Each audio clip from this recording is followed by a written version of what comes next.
बाबा, क्या हुआ? आज भी आप खाली हाथ आ गए? बेटा मैं क्या करूं, कहीं कुछ काम ही नहीं मिल रहा। बाबा, सारा राशन खत्म हुआ है। घर में कुछ भी खाने के लिए नहीं है। अच्छा बेटा, तुम परेशान ना हो, अल्लाह है ना। अच्छा अजान हो रही है, मैं नमाज पढ़ के आता हूँ। बाबा, ये क्या है? बेटा ये मजलिस का तबरक है। उठो भाई, बोला हुसैन ने खाना भेजा है। ये लो भाई, खाओ। बाबा, अब भी तो खाए ना। मेरा बेटा अब भी खाओ।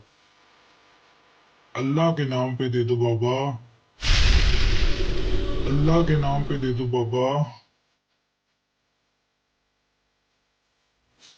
ये ले बाबा, ये इस फकीर को दे आए। लेकिन बेटा आपने भी तो सुबह से कुछ नहीं खाया।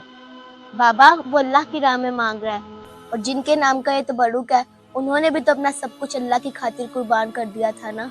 ये ले बाबा। ठीक है बेटा। बाबा,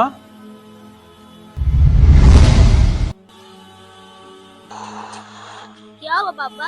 आप ये खाना वापस क्यों लेके आ रहे हैं? बेटा बाहर तो दूर दूर तक कोई फकीर नहीं है। बाबा, शाहिद अल्लाह ताला हमारा इम्तिहान ले रहे थे। बुलंद तूने ऐसा किया है मुझे।